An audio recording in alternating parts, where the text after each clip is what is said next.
Après avoir défini, nous allons donc maintenant essayer de comprendre ce que sont les plaques tectoniques, de quoi elles sont composées. Alors pour cela, on va utiliser la variation de la vitesse des ondes du globe terrestre. Ce sont des vitesses qui ont été calculées par ordinateur. On sait qu'au niveau des sondages, on ne peut pas aller au-delà d'une dizaine de kilomètres, sachant que la Terre a un rayon de 6500 km, il est difficile de savoir ce qu'il y a à l'intérieur du globe terrestre, donc on utilise, entre autres, la vitesse des ondes sismiques. Si on s'intéresse à la vitesse des ondes sismiques au niveau d'un continent, eh bien, on constate que cette vitesse varie.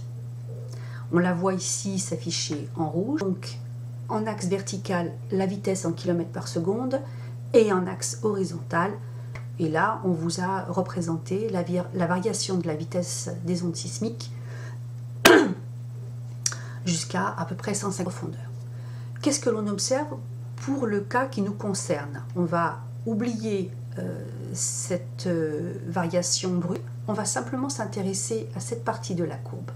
On voit que dans un premier temps, la vitesse augmente légèrement, et puis au niveau de 100 km de profondeur, la vitesse diminue progressivement et de façon constante. Cette diminution se fait dans un matériau qui est le même.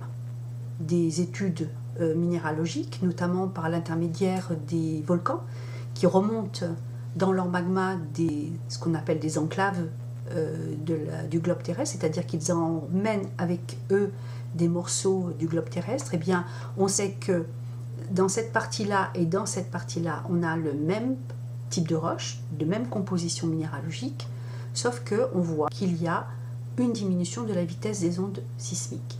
Eh bien, il faut savoir qu'une diminution de la vitesse des ondes sismiques va refléter une variation de la nature physique. C'est-à-dire que la roche est soit plus rigide, soit moins rigide. Si on continue l'animation, eh bien, on voit effectivement cette variation, cette chute de la vitesse des ondes sismiques se fait au niveau des 100 km de profondeur, et ça permet de définir ce que l'on appelle la lithosphère de la sténosphère.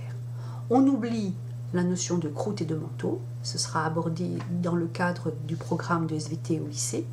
C'est en quatrième, on va simplement retenir qu'on a une lithosphère qui fait au niveau des continents à peu près 100 km d'épaisseur en moyenne, et cette lithosphère repose sur une asténosphère qui va jusqu'à 700 km de profondeur. Cette asténosphère a la particularité d'être moins rigide. Si on fait la même démarche au niveau d'un océan, eh bien, on va simplement constater une différence au niveau de l'épaisseur de cette lithosphère. On constate que la variation de la vitesse des ondes ne se fait pas à 100 km de profondeur, mais à 70 km de profondeur. On va donc avoir une lithosphère moins épaisse, à peu près 70 km d'épaisseur, qui repose sur une asténosphère toujours de 700 km d'épaisseur, là aussi une asténosphère qui est moins rigide. Donc, si on veut résumer cette notion, eh bien on voit que l'intérieur du globe terrestre est constitué d'un certain nombre de couches.